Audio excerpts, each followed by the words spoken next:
So, hello students, welcome to this channel. I am RJ. So, today we are going to discuss chapter number 4 of class 12th chemistry, that is chemical kinetics. So, let us first understand what is the meaning of this chemical kinetics. Chemical kinetics से क्या मतलब है, इसको जरा समझते हैं. Chemical kinetics, it is the branch which deals with the speeds or rate of reaction. Second thing, the mechanism by which a reaction proceed, and the third one, factors affecting the chemical reaction. एक chemical reaction का speed कितना होगा, दूसरा वो किस mechanism से reaction होगा, तीसरा कौन कौन से factor है जो उस reaction को, chemical reaction को affect करेंगे. तो ये तीनों का जो study है, तीनों को हम study करेंगे इस chemical kinetics branch के अंदर, जो chemistry का branch है. So इसका हम लिख सकते हैं, it is the branch of chemistry which deals with the study of following things. First one, speed of reaction, speed या इसको हम बोल सकते हैं rate of reaction. Second thing, factors affecting the rate of reaction.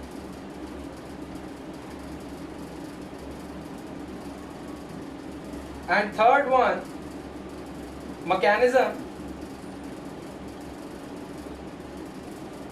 by which a reaction proceeds.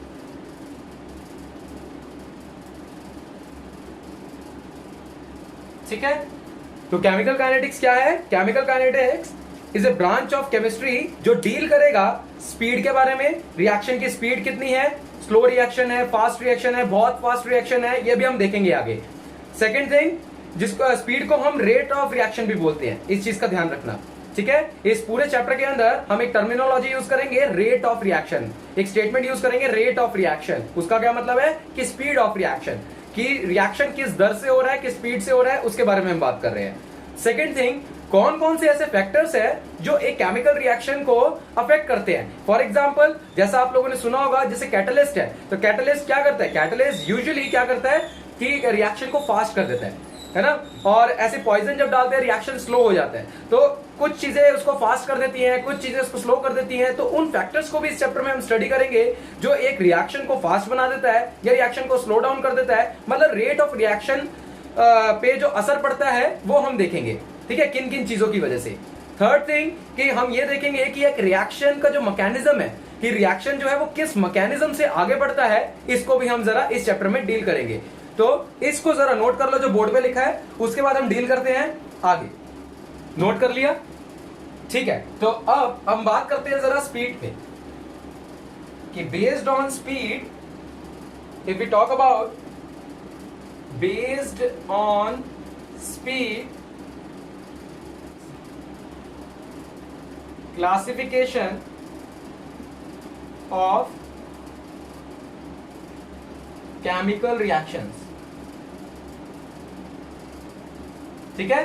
Speed के आधार पे हम classify करेंगे केमिकल रिएक्शन को. तो कुछ रिएक्शन होते हैं जिसको हम कहते हैं very fast reaction.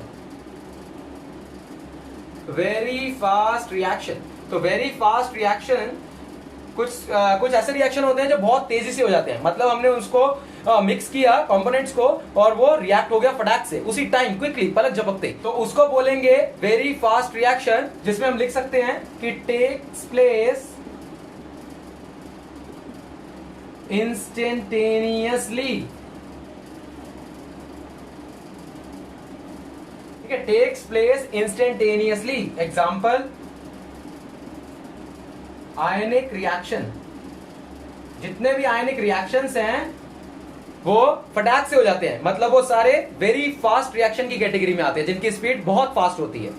Second category is very slow reaction.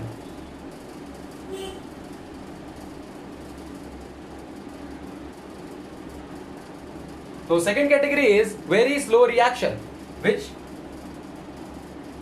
may take which may take days or even months, days or even months.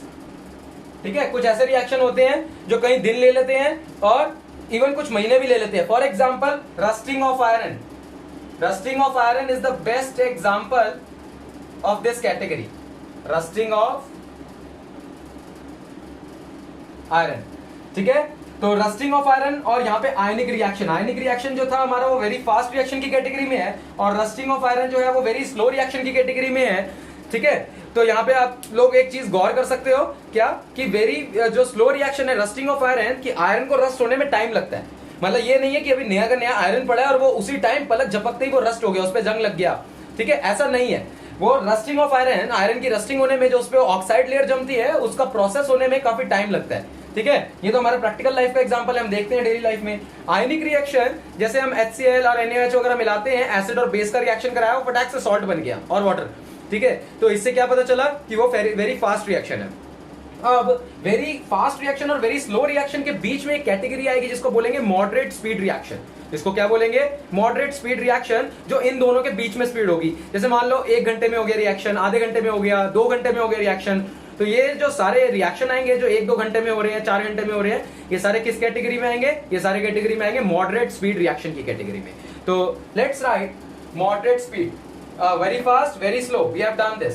Okay, so मैं इसको रब कर रहा हूं. तो now third category is reaction which take place at moderate speed. Moderate speed, जो कि average speed से reaction चलते हैं, वो हमारा इस कैटेगरी के अंदर आएगा, थर्ड कैटेगरी के अंदर. Reactions which take place at moderate speed. Third category का एग्जांपल अगर हम लें तो एग्जांपल है हमारा hydrolysis of ethyl acetate. Ethyl acetate. तो हाइड्रोलिसिस ऑफ इथाइल एसीटेट को अगर मैं देखूं तो ये रहा CH3COO C2H5. तो CH3COO C2H5 हाइड्रोलिसिस करेंगे, इसमें पानी डालेंगे और in presence of acid H+ ions it will give us CH3COOH plus alcohol C2H5OH.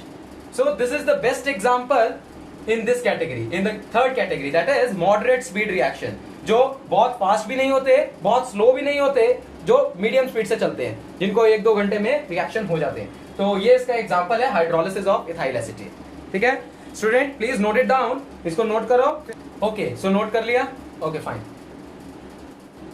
Now the question is कि सर डिफरेंस क्या है, ऐसा मतलब रीजन क्या है इसके पीछे कि जो दोनों के बीच में डिफरेंस आ रहा है, मतलब 2 या 3 कैटेगरी जो हमने देखा उनके रेट के बीच में डिफरेंस आ रहा है, उसके पीछे रीजन क्या है. तो रीजन होना मैंडेटरी है. ये 1 मार्क्स में क्वेश्चन आता है. सो ये 1 मार्क का क्वेश्चन आता है कि what are the reasons behind difference in rates, कि जो रेट के अंदर डिफरेंस है हमारे पास उसके पीछे रीजन क्या है भाई, ऐसा क्या रीजन है, ऐसा क्या कारण है जिसकी वजह से जो वेरी फास्ट है, कोई रिएक्शन बहुत तेजी से हो रहा है, कोई रिएक्शन बहुत स्लो हो रहा है, कोई मॉडरेट स्पीड से हो रहा है, इसके पीछे रीजन क्या है. तो रीजन है, यहाँ पे हम ध्यान से सुनेंगे, इसको तुम नोट डाउन कर सकते हो, अपने वर्ड्स में लिख सकते हो अपनी कॉपी पे, कि रीजन जो है वो ये है. क्योंकि देखो एक रिएक्शन का मतलब क्या होता है, केमिकल रिएक्शन का मतलब होता है breaking and making of bonds. पुराने बॉन्ड टूटते हैं, नए बॉन्ड बनते हैं, इसी को केमिकल रिएक्शन कह रहे हैं. क्योंकि जो हमारा इनिशियल जो रिएक्टेंट होता है वो टूटता है और जो प्रोडक्ट है वो बन रहा है. तो पुराने बॉन्ड टूट रहे हैं, नए बॉन्ड बन रहे हैं, इसी को हम केमिकल रिएक्शन बोलते हैं. Now since different bonds require different amount of energy, है ना, क्योंकि अलग अलग कैटेगरी के बॉन्ड हैं, कोई ज्यादा स्ट्रॉन्ग बॉन्ड है, कोई वीक बॉन्ड है, तो अलग अलग कैटेगरी के बॉन्ड को अलग अलग एनर्जी चाहिए उसको तोड़ने के लिए. और जब नए बॉन्ड बनते हैं तो वो भी अलग अलग कैटेगरी के, कोई स्ट्रॉन्ग बॉन्ड बनते हैं, कोई वीक बॉन्ड बनते हैं, तो उसको भी अलग अलग एनर्जी इवॉल्व होगा उस टाइम भी. तो यहाँ पे अलग अलग एनर्जी हो रहा है अलग अलग बॉन्ड की वजह से, इसलिए इनका अलग अलग रेट है. क्योंकि जो आसानी से बॉन्ड टूट जाएगा वो रिएक्शन जल्दी हो जाएगा, जिस बॉन्ड को टूटने में टाइम लगेगा उस रिएक्शन को होने में भी टाइम लगेगा. तो इसलिए इस जो रेट के अंदर डिफरेंस आ रहा है, यानी जो स्पीड के अंदर डिफरेंस आ रहा है, ये किसकी वजह से आ रहा है? ये बॉन्ड ब्रेकिंग और बॉन्ड मेकिंग की वजह से आ रहा है. अलग अलग बॉन्ड है, अलग अलग एनर्जी का रिक्वायरमेंट होगा, अलग अलग टाइम लगेगा. तो एक ये रीजन हो गया.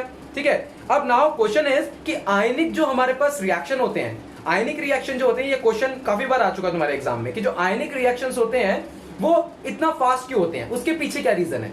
ये आयनिक रिएक्शन है, उसके फास्ट होने के पीछे रीजन क्या है सर। तो उसके फास्ट होने के पीछे रीजन जो है वो ये है कि जो आयनिक रिएक्शंस होते हैं उसके अंदर आयंस इन्वॉल्व होते हैं, और आयंस ऑलरेडी एक्वस सॉल्यूशन के अंदर पहले से ही टूटे होते हैं, यानी उसके अंदर बॉन्ड को तोड़ने वाला जो टाइम लगता है वो नहीं चाहिए, यानी बॉन्ड को तोड़ने के लिए कोई टाइम ही नहीं चाहिए, बॉन्ड ऑलरेडी टूटे पड़े हैं, क्योंकि उसके अंदर सारे आयनिक बॉन्ड्स हैं, और आयंस का मतलब वो आयंस ऑलरेडी एक्वस सॉल्यूशन के अंदर प्रेजेंट है, यानी हमें कोई टाइम की जरूरत नहीं पड़ेगी, कोई एनर्जी नहीं लगानी पड़ेगी बॉन्ड को तोड़ने के लिए, सिर्फ जो बॉन्ड बनेंगे वही टाइम लगेगा, वही एनर्जी लगेगी। तो इसलिए आयंस जो होते हैं वो पहले से ही आयनिक फॉर्म में है एक्वस सॉल्यूशन के अंदर, तो उसके अंदर बहुत कम टाइम लगता है, इसलिए वो वेरी फास्ट रिएक्शन होते हैं, क्योंकि उसके अंदर कोई भी बॉन्ड तोड़ने की जरूरत नहीं होती। ठीक है। सेकेंड रीजन इसका होता है activation energy, and what is activation energy we will see in the later classes. ठीक है, बाद की क्लासेस में हम इसको जरूर देखेंगे कि एक्टिवेशन एनर्जी जो टॉपिक है उसका क्या मतलब है। एक्टिवेशन एनर्जी पे 3 नंबर का न्यूमेरिकल आने के चांसेस बहुत ज्यादा है, ठीक है, और आता भी है। ठीक है, तो एक्टिवेशन एनर्जी को हम लास्ट में देखेंगे। बॉन्ड ब्रेकिंग और बॉन्ड मेकिंग तो हमें पता है, ठीक है, लेकिन दूसरा जो रीजन है वो एक्टिवेशन एनर्जी, और एक्टिवेशन एनर्जी है क्या, इसको हम बाद की क्लासेस में देखेंगे। समझ आया। So now students, next topic is rate of reaction. जो मैं रेट ऑफ रिएक्शन को इतनी देर से बोले जा रहा हूं, बताया जा रहा हूं तुम लोगों को कि रेट ऑफ रिएक्शन है क्या, अब उसको मैथमेटिकली कैसे लिखेंगे, और एग्जाम के अंदर, क्योंकि ये जो चैप्टर है ये किस कैटेगरी में है, ये फिजिकल केमिस्ट्री की कैटेगरी में आता है चैप्टर, ये फिजिकल केमिस्ट्री का पार्ट है। तो फिजिकल केमिस्ट्री के अंदर न्यूमेरिकल्स ना हो ऐसा तो हो नहीं सकता, और न्यूमेरिकल करने के लिए मैथमेटिकल कांसेप्ट का डेवलप होना बहुत जरूरी है। तो जो रेट ऑफ रिएक्शन को हमने फिजिकली समझा, अब जरा उसको मैथमेटिकली भी डेवलप कर लेते हैं। तो रेट ऑफ रिएक्शन का डेफिनेशन क्या होता है उसको जरा देखेंगे। ठीक है, so topic is rate of reaction. तो rate of reaction is defined as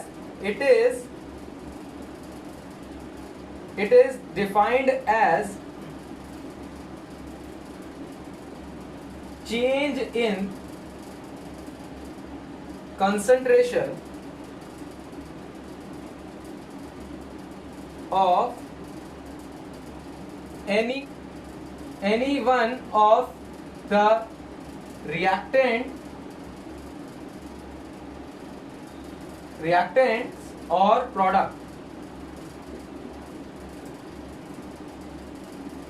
ठीक है, तो रेट ऑफ रिएक्शन को हम कैसे डिफाइन करेंगे मैथमेटिकली, कि it is defined as the rate of change or change in concentration, basically change in concentration of either reactant or product. कुछ भी ले सकते हैं हम, या तो हम रिएक्टेंट की कंसंट्रेशन देख ले कैसे बदल रही है टाइम के साथ, और या हम प्रोडक्ट की कंसंट्रेशन देख ले कैसे बदल रही है टाइम के साथ, उसको हम क्या क्या बोलेंगे, उसको हम मैथमेटिकली बोलेंगे रेट ऑफ रिएक्शन।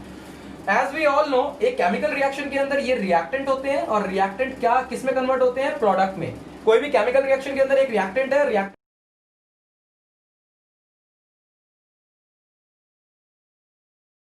रिएक्टेंट जो है वो प्रोडक्ट में कन्वर्ट हो जाते हैं। तो नाउ लेट्स से कि वो डेल्टा टी टाइम में, यानी T2 माइनस T1 टाइम में रिएक्टेंट जो है प्रोडक्ट बन रहा है। तो रिएक्टेंट जो है वो रिएक्टेंट कितना चेंज हुआ, रिएक्टेंट चेंज हुआ R2 minus R1, concentration of R2 minus concentration of R1। ये जो क्लोज ब्रैकेट है, स्क्वायर ब्रैकेट, ये डिनोट करता है कंसंट्रेशन को। तो कंसंट्रेशन R2 का पहले कितना था, बाद में कितना था, बाद में से पहले फाइनल माइनस इनिशियल करेंगे तो हमें मिल जाएगा change in the concentration of reactant. Clear है इतना। तो change in the concentration of reactant मिल गया। Now change in the concentration of product को कैसे लिख सकते हैं, P2 की final concentration of product minus final initial concentration of product. ठीक है, तो ऐसे लिख सकते हैं इसको।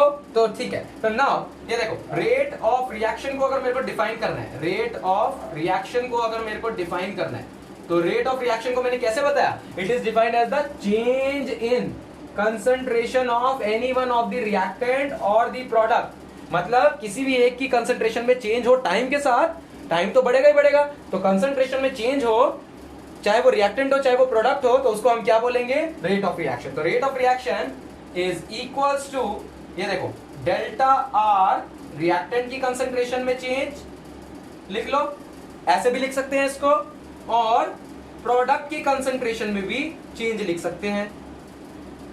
यहां पे एक बात नोट करने वाली है, वो क्या है कि जो रिएक्टेंट की कंसंट्रेशन है वो हमेशा डिक्रीज होगी। क्यों? रिएक्टेंट जितना इनिशियली था तो बाद में क्या रिएक्टेंट और बढ़ेगा? नहीं, रिएक्टेंट बल्कि घटता है। तो रिएक्टेंट यहां से घटेगा तभी तो प्रोडक्ट बनेगा। यही तो केमिकल रिएक्शन होता है। रिएक्टेंट डिक्रीज होता है, प्रोडक्ट इंक्रीज होता है क्वांटिटी के अंदर। ठीक है, तो रिएक्टेंट की क्वांटिटी डिक्रीज, प्रोडक्ट की क्वांटिटी इंक्रीज। इसका मतलब क्या है? जो डेल्टा आर है, यानी जो डेल्टा आर है R2 माइनस R1, यानी change in concentration of reactant, वो फाइनल कम होगी और इनिशियल ज्यादा होगी, है ना। तो इसका मतलब क्या है? फाइनल में से जब मैं इनिशियल माइनस करूंगा तो ये क्वांटिटी एक नेगेटिव क्वांटिटी आएगी।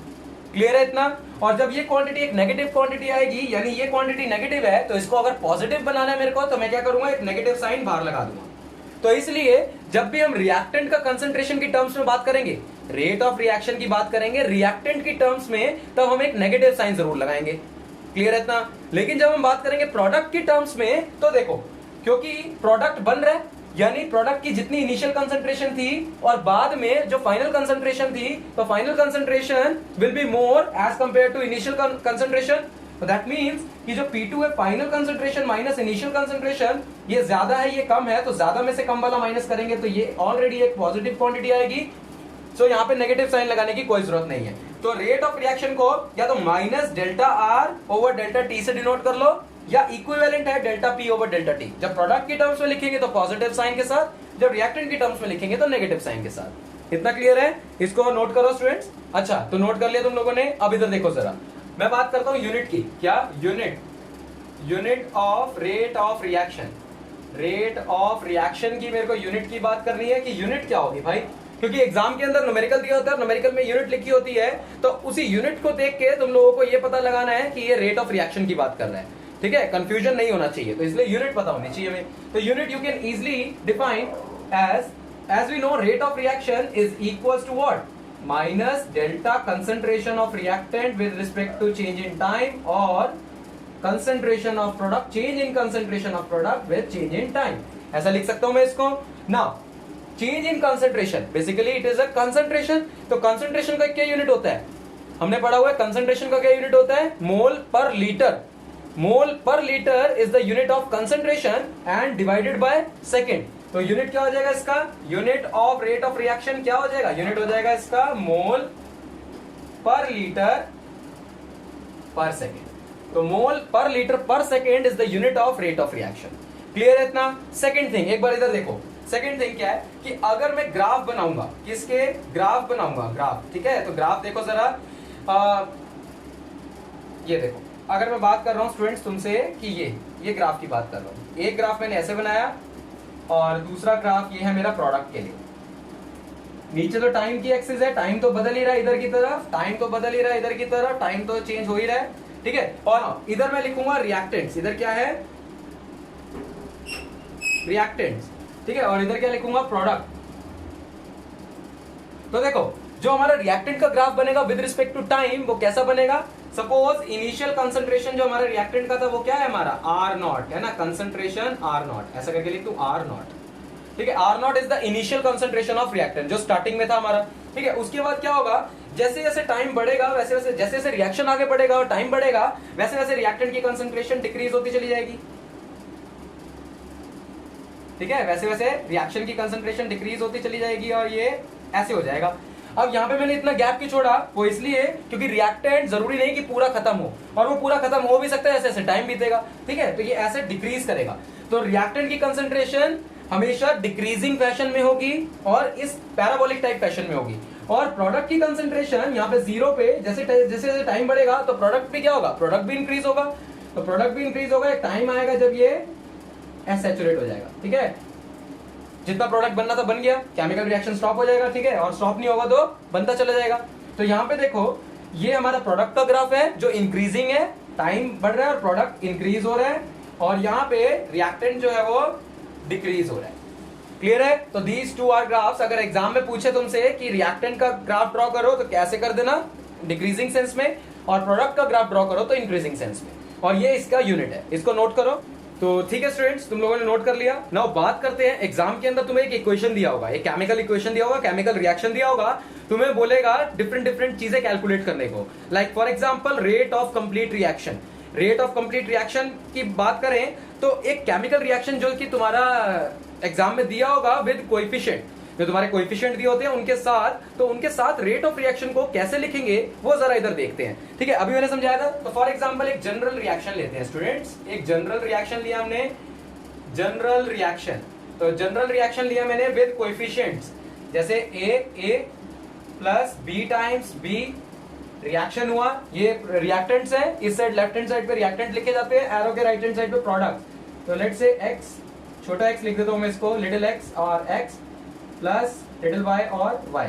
अब यहाँ पे जो छोटा ए छोटा बी, एक्स और वाई है छोटा, ये क्या है, ये हमारे कोएफिशिएंट्स हैं, और कैपिटल ए कैपिटल बी क्या है, हमारे रिएक्टेंट्स हैं, और कैपिटल एक्स कैपिटल वाई क्या है, हमारे प्रोडक्ट्स हैं। क्लियर है? Now I want to calculate rate, मैं रेट कैलकुलेट करना चाहता हूं। तो रेट में कैसे लिखूंगा, जरा इधर ध्यान देंगे सारे बच्चे, इधर ध्यान दो जरा कि रेट कैसे लिखेंगे। रेट ऐसे लिखेंगे कि ये देखो, रिएक्टेंट का हमेशा क्या लिखते हैं, विद नेगेटिव साइन। अभी बताया था थोड़ी देर पहले, रिएक्टेंट का जब भी मेरे को रेट लिखना है तो नेगेटिव साइन के साथ। लेकिन बात करते हैं यहाँ पे कोएफिशिएंट भी दिया हुआ है, तो जब कोएफिशिएंट भी दिया हो तो कोएफिशिएंट के साथ हम रेट को कैसे लिखेंगे, वो ऐसे लिखेंगे। इधर देखो, माइनस 1 अपॉन ए, जो कोएफिशिएंट है वो 1 अपॉन ए में आ जाएगा, और लिखेंगे D A upon D T.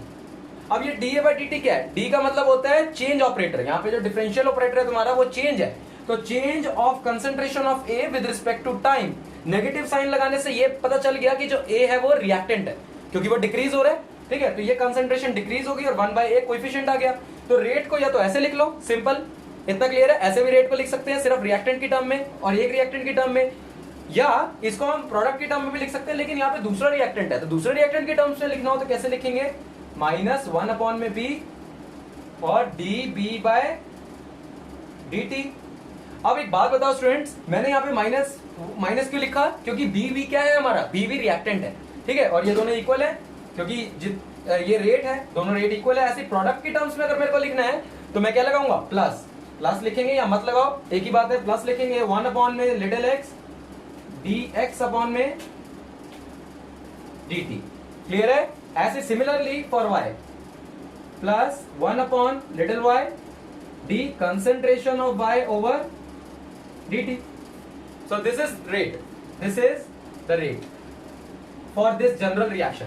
इस जनरल रिएक्शन के लिए ये हमारा रेट है, हमारा जनरल रिएक्शन के लिए रेट है। अब जरा इसका एग्जांपल करें, तो एग्जांपल अगर इसका देखें हम, तो एग्जांपल कुछ इस तरह से है, 2N2O5 gives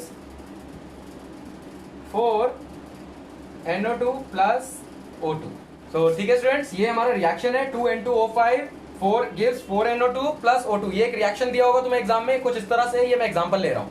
अब मैं अगर बात करता हूं, तुमसे एग्जामिनर पूछे कि कैलकुलेट इट्स रेट, इसका रेट कैलकुलेट करना है, तो रेट कैसे लिखोगे, इसी का फॉलो कर लेते हैं जरा। ठीक है, तो फॉलो कैसे करेंगे, रेट सिंपल है, बहुत प्यार से हम लिख सकते हैं रेट को, rate is equals to 1/2 coefficient, और क्योंकि ये रिएक्टेंट है तो बाहर आएगा minus d by d t of किसका कंसंट्रेशन, रिएक्टेंट का कंसंट्रेशन। रिएक्टेंट क्या है, N2O5, सिंपल। ये मैंने लिख दिया rate in terms of reactant. Now complete rate लिखेंगे प्रोडक्ट की टर्म्स में भी, तो यहाँ पे आएगा प्लस 1 अपॉन में 4। प्लस क्यों लिखा, क्योंकि प्रोडक्ट की बात कर रहा हूं, और डी बाई डी टी यानी चेंज कर रहे हैं टाइम के साथ किसकी कंसंट्रेशन, प्रोडक्ट की, NO2। क्लियर है इतना? आगे देखो, बात करेंगे ऑक्सीजन की टर्म्स में, तो यहाँ पे तो कोएफिशिएंट 1 है तो लिखने की जरूरत ही नहीं है, तो इसको equals two plus D by d t of concentration of O2। ठीक है, तो this is hour rate with coefficient. ठीक है, नाउ स्टूडेंट्स ये तो हमें समझ आता है, इसके पैटर्न पे हमने कर लिया, ये तो क्लियर है, रेट लिखना हमें आ गया। नाउ रेट लिखना हमें आ गया। नाउ अगर हमें रेट लिखना आ गया है तो अब हम क्या करेंगे, यहाँ पे एग्जामिनर फर्दर कुछ क्वेश्चन पूछ सकता है। तो एग्जामिनर क्या पूछ सकता है, एग्जामिनर पूछ सकता है कैलकुलेट रेट ऑफ डिसअपीयरेंस। अब एक बात बताओ, रेट ऑफ डिसअपीयरेंस से क्या मतलब है, डिसअपीयर का मतलब क्या होना, डिसअपीयर का मतलब गायब होना, मतलब खत्म होना। तो खत्म क्या चीज हो रही है इस पूरे रिएक्शन में, खत्म क्या चीज हो रही है, ऑब्वियस बात है रिएक्टेंट ही तो खत्म होगा, प्रोडक्ट तो बनेगा, है ना। तो डिसअपीयर क्या होगा, रेट ऑफ डिसअपीयरेंस का मतलब रेट ऑफ रिएक्टेंट, है ना, तो रिएक्टेंट का रेट यानी disappearance of N2O5।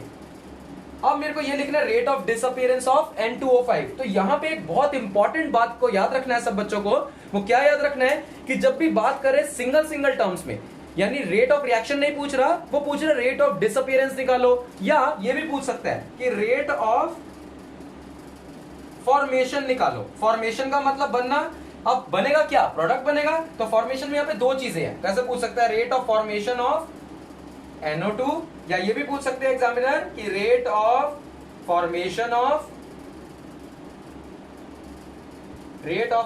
Of O2। ठीक है, तो जब भी मैं यहाँ पे एक पॉइंट बताना चाहूंगा, जब भी तुम लोगों से ऐसा कुछ पूछे रेट ऑफ डिसअपियरेंस या रेट ऑफ फॉर्मेशन करके, तो उसके अंदर कोएफिशिएंट नहीं आता।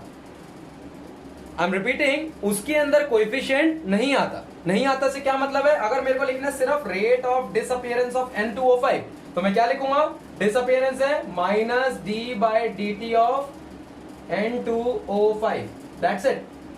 ये हमारा हो गया rate of disappearance of N2O5। मैंने कोएफिशिएंट नहीं लगाया, जैसे यहां पे डिवाइड कर रहा था मैं, ये रेट ऑफ रिएक्शन के अंदर तो कोएफिशिएंट आएगा, लेकिन रेट ऑफ डिसअपियरेंस के अंदर कोएफिशिएंट नहीं आएगा। सिमिलरली रेट ऑफ रिएक्शन के अंदर तो यहां पे भी कोएफिशिएंट आ रहे हैं प्रोडक्ट में, लेकिन रेट ऑफ फॉर्मेशन के अंदर जब सिंगल क्वांटिटी की बात करें तब ऐसा नहीं होगा। तो यहां पे आएगा plus d/dt of NO2, formation of NO2 के लिए। ठीक है, सिमिलरली इसको लिख सकते हैं plus d/dt of concentration of O2। Concentration bracket बनाना मत भूलना। ठीक है, क्लियर है यहां तक, इसको जरा नोट डाउन करो। तो स्टूडेंट्स तुम लोगों के लिए एक क्वेश्चन है हेबर्स प्रोसेस का। ठीक है, तो ये होता है N2 plus H2 gives NH3, balance करेंगे तो यहाँ पे 2NH3 और H6 है तो 3H2। ठीक है, तो इस रिएक्शन का तुम्हें रेट भी निकालना है, रेट ऑफ रिएक्शन कंप्लीट जिसमें कोएफिशिएंट आएगा, और rate of disappearance of N2, rate of disappearance of H2 and rate of formation of NH3। ये तीनों चीजें भी कैलकुलेट करनी है। ये तुम्हारा होमवर्क है, अपने अपनी नोटबुक पे इसको सॉल्व कर लेना जरा। ठीक है, आगे चले। सो स्टूडेंट्स, ये एक और क्वेश्चन है। ठीक है, ये एक न्यूमेरिकल है जो तुम्हें डाटा के साथ है, जिसके अंदर तुम्हें डाटा दिया हुआ है और कैलकुलेट करना है न्यूमेरिकल। ठीक है, ये पूरा न्यूमेरिकल तुम्हें कैलकुलेट करना है, जिसके अंदर तुम्हें कैलकुलेट करना है rate of disappearance of NH3 and rate of formation of H2O in terms of A numerical value. एक न्यूमेरिकल वैल्यू के अंदर तुम्हें इसको आंसर को कैलकुलेट करना है। जो एग्जाम में पूछा गया क्वेश्चन है वो मैं तुम्हें न्यूमेरिकल के फॉर्म में दे रहा हूं। ठीक है, तो यहाँ पे न्यूमेरिकल है, इसको पहले जरा रीड कर लेते हैं कि क्वेश्चन में डिमांड क्या है। ठीक है, इधर देखो, express the rate of following reaction. इस फॉलोइंग रिएक्शन, जो रिएक्शन दिया हुआ है, ये वाला रिएक्शन जो तुम लोगों को दिया हुआ है, इसको हमें एक्सप्रेस करना है इन terms of different reactant and product. ठीक है, तो डिफरेंट रिएक्टेंट्स और प्रोडक्ट की टर्म्स में हमें इसको डिफाइन करना है। क्लियर है इतना?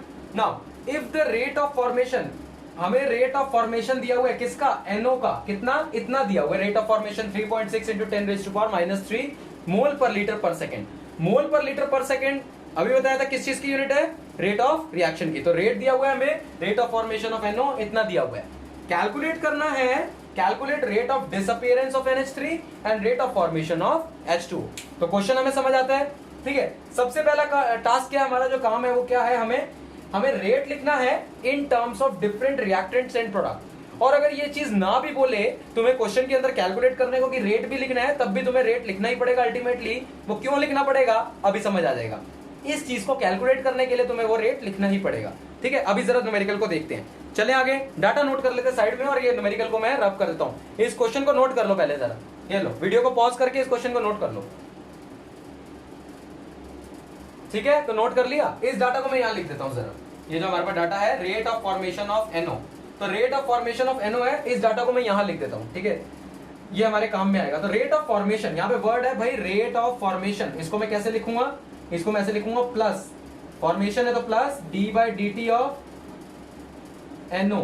कितना दिया हुआ है, रेट ऑफ फॉर्मेशन में कोएफिशिएंट नहीं आता, अभी बताया था। रेट ऑफ डिसअपियरेंस हो, रेट ऑफ फॉर्मेशन हो, इसमें कोएफिशिएंट नहीं आता। तो प्लस d/dt कितना वैल्यू दिया हुआ है, वैल्यू दिया हुआ है 3.6 × 10⁻³ मोल पर लीटर पर सेकेंड। ठीक है, तो ये हमारा वैल्यू दिया हुआ है, इसको भी हम यूज करेंगे जरा। ठीक है, क्वेश्चन को मैं रखता हूं। ओके, सो ये हमारा गिवन रिएक्शन है, जो तुम्हारे क्वेश्चन के अंदर प्रॉब्लम है न्यूमेरिकल, वो ये रिएक्शन दिया हुआ है इसके अंदर। ठीक है, ये दिया है, और क्वेश्चन के अंदर डिमांड है क्या कि तुम लोग क्या कैलकुलेट करोगे, rate of reaction in terms of different reactants and product. तो रेट को कैसे लिखेंगे, सबसे पहले हम रेट को डिफाइन कर लेते हैं। तो रेट को लिखेंगे हम ऐसे, रेट इक्वल्स टू व्हाट, हमें पता है ये रिएक्टेंट है, तो रिएक्टेंट क्या आएगा, माइनस में आएगा विद कोएफिशिएंट। मैंने कितनी बार बताया कि रेट के अंदर हमेशा कोएफिशिएंट को इंक्लूड करेंगे। ठीक है, रेट ऑफ डिसअपियरेंस या रेट ऑफ फॉर्मेशन के अंदर हम इंक्लूड नहीं करेंगे, लेकिन इसके अंदर इंक्लूड करेंगे। तो यहाँ पे आएगा d/dt of NH3 plus equal, और ये भी रिएक्टेंट है तो इसको भी ऐसे माइनस में लिखेंगे, -1/5 d/dt of concentration of O2 बराबर, ये प्रोडक्ट है तो इसको लिखेंगे 1/4 प्लस के साथ, क्यों? क्योंकि ये प्रोडक्ट है, d/dt of NO and equals to, ये भी प्रोडक्ट है तो इसको भी लिखेंगे प्लस 1/6 d/dt ऑफ H2O। और ये जो हमारा आ गया, ये जो मैंने डब्बे में बंद कर दिया, ये क्या है हमारा? ये हमारा आ गया रेट आ गया, रेट ऑफ दिस रिएक्शन। इस रिएक्शन का रेट मैंने लिख दिया इन terms of different reactants and product. ये रिएक्टेंट की टर्म्स में, ये प्रोडक्ट की टर्म्स में लिख दिया, रिएक्टेंट के आगे माइनस साइन और प्रोडक्ट के आगे plus sign with respective coefficient. Rate के अंदर रिस्पेक्टिव कोएफिशिएंट भी इंक्लूड होते हैं। नाउ सेकंड थिंग, तुम क्वेश्चन के अंदर देख सकते हो कि कैलकुलेट करने को बोला है rate of disappearance of ammonia NH3 का रेट ऑफ डिसअपियरेंस कैलकुलेट करने को बोला है, तो उसको हम कैलकुलेट करते हैं। तो कैलकुलेट करने को बोला है क्या तुम्हें कि rate of disappearance of NH3। तो स्टूडेंट एक बात बताओ, इस स्टेटमेंट को मैं मैथमेटिकल फॉर्म में कैसे लिख सकता हूं? मैथमेटिकल स्टेटमेंट की फॉर्म में कैसे लिख सकता हूं? बहुत आसानी से लिख सकता हूं। कैसे? क्या रेट ऑफ डिसअपियरेंस बोला है, तो रेट ऑफ डिसअपियरेंस को मैं लिख सकता हूं minus d/dt of NH3 without coefficient. कोई कोएफिशिएंट नहीं आएगा, डिसअपियरेंस को कैलकुलेट करने को बोला तो कोई कोएफिशिएंट नहीं आएगा, ठीक है। डिसअपियरेंस कैलकुलेट करने को बोला तो कोई कोएफिशिएंट नहीं आएगा, तो इस पार्ट को मेरे को कैलकुलेट करना है। अब इस पार्ट को मैं कैलकुलेट कैसे करूंगा? कुछ ना कुछ गिवन होना चाहिए, तो ये हमें गिवन है, ये गिवन है क्वेश्चन के अंदर, rate of formation of NO। Question को ध्यान से रीड करोगे तुम्हें मिलेगा rate of formation of NO, यानी मैथमेटिकली मैं उसको ऐसे लिख सकता हूं, और इस पार्ट की वैल्यू हमें गिवन है 3.6 × 10⁻³ मोल पर लीटर पर सेकेंड। क्लियर है? अब इसकी हेल्प से मेरे को ये कैलकुलेट करना है। कैसे कैलकुलेट करूंगा?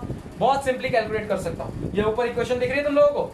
इस इक्वेशन में ऐसी दो चीजों को इक्वेट कर दो, जो एक तो गिवन है और एक फाइंड करनी है। तो कौन सी फाइंड करनी है?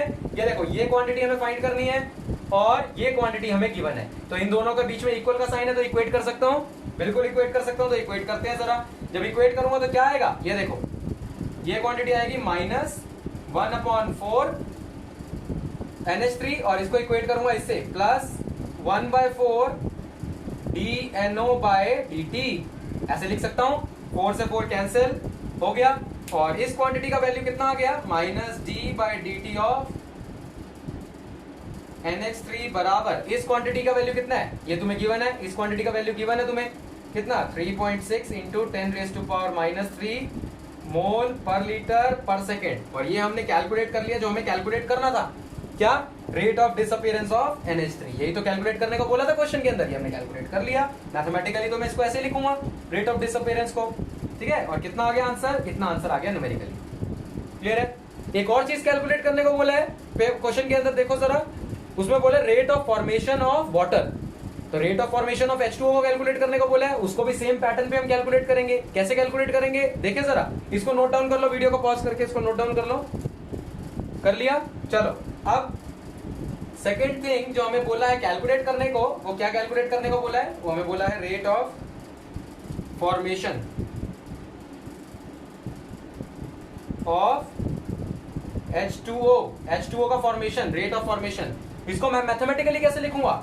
इसका मतलब हमें कैलकुलेट करना है plus d/dt of concentration of H2O, यही तो कैलकुलेट करना है। क्लियर है? अब इस चीज को कैलकुलेट करने के लिए मैं ऐसी कौन सी दो चीजों को इक्वेट करूंगी जिससे आंसर आ जाए? एक तो जो गिवन है, ये चीज, ये गिवन है, इसको मैं इक्वेट करूंगा इससे जो फाइंड करना है। ऐसे ही है, तो दोनों को इक्वेट कर देते हैं। जब मैं दोनों को इक्वेट करूंगा तो क्या आएगा? दोनों को इक्वेट करूंगा तो देखो क्या आएगा?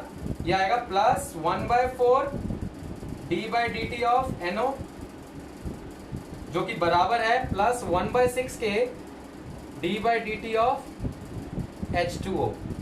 ठीक है? अब देखो, मेरे को सिर्फ कैलकुलेट करना है रेट ऑफ फॉर्मेशन, और रेट ऑफ फॉर्मेशन में कोएफिशिएंट नहीं आता मतलब सिर्फ ये क्वांटिटी, यानी सिर्फ ये क्वांटिटी कैलकुलेट करना है। तो बाकी जो इधर का 1/6 है, तो जो 1/6 है इसको इधर भेज देंगे, तो 1/6 को इधर भेजेंगे तो क्या आ जाएगा? ये आ जाएगा 6/4, है ना, 6/4 और d/dt ऑफ NO, और ये कितने के बराबर आ जाएगा, ये आ जाएगा d/dt ऑफ H2O, यही तो हमें निकालना है, और इसकी वैल्यू तुम्हें पता ही है, इसको क्या लिख सकते हैं 3/2, ठीक है। तो इसको सिंप्लीफाई करेंगे तो क्या आ जाएगा, देखो इधर, इसको सिंप्लीफाई करेंगे तो आ जाएगा, इसको सॉल्व करेंगे तो 6/4 को इधर मैं लिख देता हूँ 3/2 डायरेक्ट, और dNO/dt का वैल्यू कितना दिया हुआ है तुम्हें, dNO/dt का वैल्यू दिया हुआ है 3.6, कितना है 3.6 इंटू 10⁻³ तो यहां से तुम लोगों का आंसर क्या आया, जो हमें निकालना है dH2O/dt का आंसर आ गया हमारा, ये मैं मिटा देता हूं, ठीक है। इसका आंसर कितना आ गया, इसका आंसर आ गया 3/2 ऑफ दिस, यानी 2 से ये कैंसिल होगा तो 1.8, और 1.8 इंटू 3 5.4, तो ये आंसर आ गया 5.4 इंटू 10⁻³ मोल पर लीटर पर सेकेंड इज द आंसर, यानी rate of formation of H2O।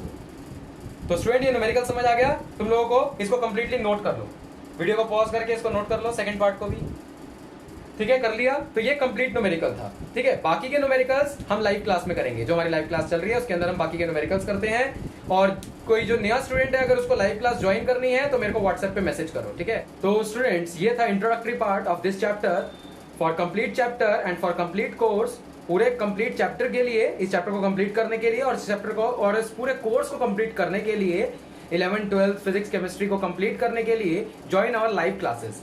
तो हमारी लाइव क्लासेस को ज्वाइन करो, और लाइव क्लासेस ज्वाइन करने के लिए मुझे इस नंबर पे व्हाट्सएप करो, this is my WhatsApp number 9711426569, इस नंबर पे मुझे व्हाट्सएप करो और लाइव क्लासेस ज्वाइन करो। हमारे लाइव सेशन अभी चल रहे हैं, तो लाइव सेशन अभी नए फ्रेश बैचेस स्टार्ट हो रखे हैं, और आप इसमें आए और लाइव क्लासेस अवेल करें, ठीक। So that's all for it. ऐसे ही किसी बढ़िया से चैप्टर के इंट्रोडक्शन में फिर से मिलेंगे, क्योंकि अभी मैंने केमिकल काइनेटिक्स कराया है, तो अब मैं सोच रहा हूँ कि एक और फिजिकल केमिस्ट्री का कोई चैप्टर उठाऊं और फिर इसको इंट्रोडक्शन में प्रेजेंट करूंगा, ठीक है। ऐसे फिजिक्स का भी इंट्रोडक्शन तुम्हारी 12th क्लास का, वो भी इसी यूट्यूब चैनल पे आ जाएगा। तो ऐसे ही सारे चैप्टर के इंट्रोडक्शन देखने के लिए तुम लोग इस चैनल को सब्सक्राइब कर लो, ठीक है। और ये वीडियो में से अगर तुम्हें कुछ भी नॉलेजेबल मिला तो इस वीडियो को लाइक जरूर कर देना, क्लियर है इतना। और आगे देखते हैं कि अब मैं ये कह रहा हूँ कि मैं सारे जो चैप्टर्स का इंट्रोडक्शन है वो यूट्यूब चैनल पे डालूंगा, लेकिन जो कंप्लीट चैप्टर है वो तो हमारा ऑनलाइन क्लासेस में ही चल रहा है, जो लाइव क्लासेस चल रही है, ठीक है। Okay, thanks for watching.